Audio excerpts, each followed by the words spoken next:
Okay, so we've gone through our trigger point series for unlocking our shoulders. Let's look at some mobility stretches that are going to really improve that range of motion to add the stability and integration components into our training. We're going to start on the floor as always. So we're going to work on a rib grab and reach. Now I'm going to show you the beginner version and then we'll show you how to ramp that up as we go throughout the program. So we're going to start with our foam roller here. We're going to lay on our side. I'm going to pin that knee to the foam roller. Now this is great if you don't have great thoracic range of motion and we need to create a bit more movement there. So we're going to put that leg on top and all we're simply going to do with this bottom arm is we're going to pin that knee on top of that roller. Now the idea is don't let that knee come off that roller. The next thing we're going to do is take a deep breath into the belly and we're going to rotate open nice and easy to the other side. Now we can continue.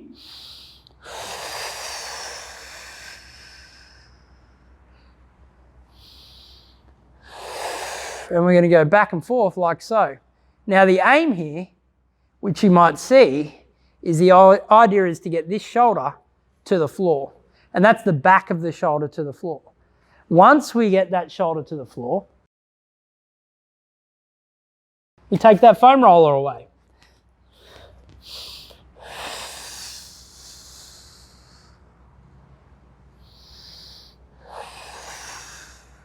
And using that breath and release every reach, we're getting that shoulder to the floor.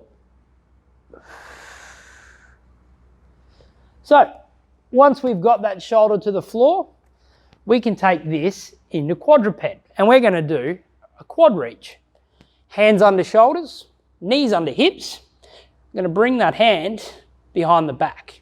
We can also have it behind the head, wherever you feel safe. Breathing in, breath out, rotate open. Now the idea here is to use the eyes to function that movement. So we look as far as we can and we rotate open.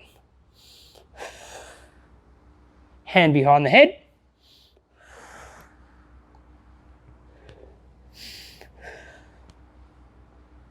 The idea here is to do this as much as we need until we feel that range increasing through the breath and the open. I'm going to take that to sitting now. Now this one is one of my favorites because we can do this at our desk when we're working. So if you're a desk-bound worker, great little stretch for you to be able to utilize your office chair, and you're going to actually get a bit of internal hip mobility here, so you might feel a stretch through your adductors, and you're also going to get that thoracic mobility as well. So in that nice tall position, hand inside the thigh, we're going to breathe in, hand behind the back again, and we're going to open up. So the idea is to try and look at that wall behind you and use the prying of the hand inside the hip to increase that range. Once we're there, switch sides, working as much as we need until we feel that stretch increase. And opening up. So that's a handy little sitting drill. You can see from floor to quadruped to sitting, you can increase thoracic range of motion in your daily job or when you've got a spare couple of moments, but you can do it in any position you feel comfortable working until you feel increasing range of motion throughout the movement. So it's great to use just our body in mobility stretches because it requires no equipment and we can do them anywhere. But once we get to a certain point or movement competency through just general mobility stretches, we need to add things like load or weight to help increase range or increase the difficulty of the movement. Now we're going to go through some halos. Now we're going to challenge the halo today in tall kneeling and half kneeling. So that's working on maintaining hip extension and trunk stability with a dynamic portion of our shoulders moving. Now we can do these in standing and while we're upright going through the motion, but isolating by coming down into tall kneeling or half kneeling is really going to identify any trunk stability issues we have whilst our shoulders are dynamically moving through that halo motion.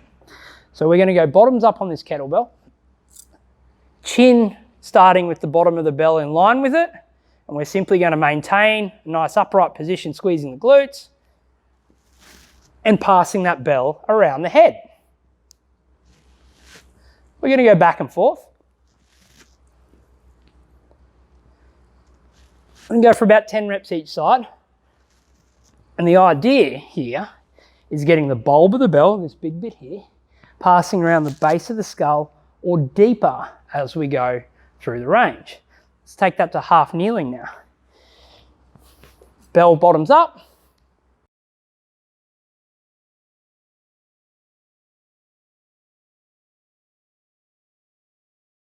And we can switch sides once we've done about 10 reps.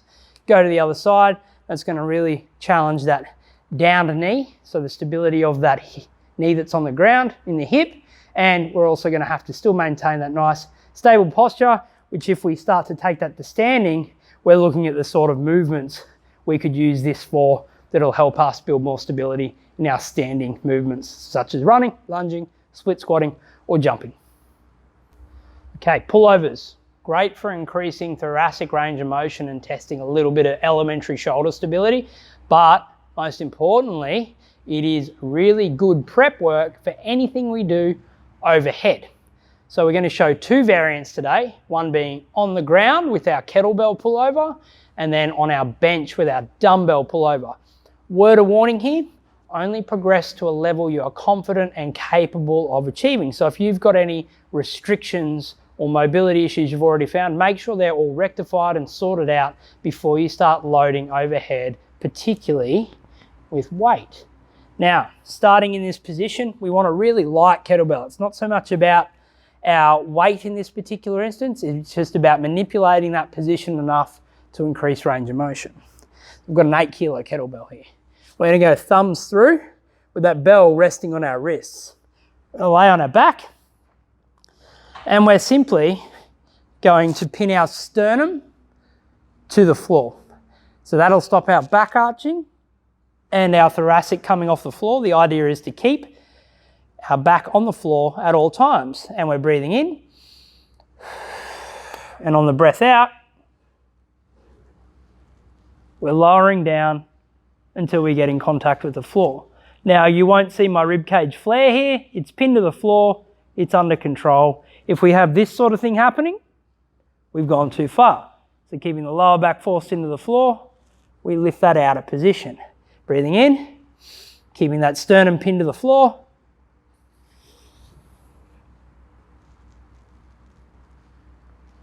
Lowering down. Now, if we can't get to depth there, we simply only go as far as we can whilst maintaining that sternum pinned to the floor. And that's level 1 for our overhead increase with our pullover. Next stage, utilizing a bench to increase the range that we can travel, using a dumbbell or a kettlebell, whichever works, for our next pullover series. So we're simply getting our thoracic onto that bench, head in contact, elbows locked, arms straight, dumbbell like so. And on the way down, we can start with lowering just the arms and coming back to that start position, or we can increase yet again and drop our hips.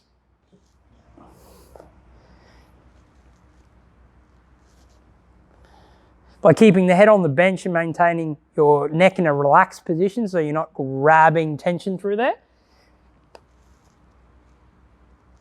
And we're pulling into the movement. So that's really going to help those movements where you've got to be in that overhead position for anything like squatting, clean jerk, snatch, any kettlebell work. And it's really important that you make sure you tick off all your mobility and trigger point before you try and jump into these positions to make sure you're safe, stable, and strong overhead. So we're talking about shoulder mobility, and one commonly overlooked thing that we never really consider before we start training or getting into complex movements are these things right here. Just like our ankles, they're super important, complex little joints that are usually wearing a brunt of work when we're typing, sitting at a computer all day, punching, if we're into combat sports, or even lifting and carrying things, they're going to bear a lot of stress. And when we talk about our elbow and that tennis and golfer's elbow we can sometimes suffer, it doesn't always come from the shoulder, but can also come from the wrist. So let's tackle some wrist mobility drills that'll help mobilize your wrists, get them into a strong position, and then we'll be able to add load to them and keep them nice and healthy, particularly if we are in those sedentary positions and we do suffer from wrist issues from time to time. Now, like we said that too, if you are suffering any stress-related injuries while being an office-bound worker, or if we do have a particular injury to our wrist, make sure we are adequately cleared or screened by a professional before we do any of these mobility-based stretches. Okay, first things first, palms facing away, fingers back towards ourselves, and we're in this simple position here. Now what we're going to do is rock back and forth with a locked elbow. All of these stretches, you can do these for 2 to 3 minutes to allow that range to increase. Come in from a hold, breathing. As you breathe out, increase the range. But the idea is to keep the heel of the palm in contact with the floor and pulsing. The next stage is the elbow bend. Heel of the palm, back to front there. We need to keep that in contact with the floor still, but we're flexing at the elbow.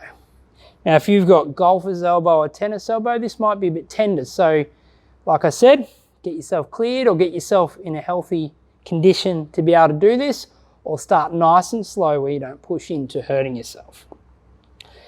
The third version at which we can go to here is our single arm version. And we're going to put that hand between the legs, so in line with our center line. So from here, the trick is to keep our 4 fingers in contact with the ground. We're pulling that elbow back until we touch the floor. Now, 4 fingers haven't left the ground here. Elbow touches the floor on that center line, and we come out. So we're holding that for about 2 minutes if we can.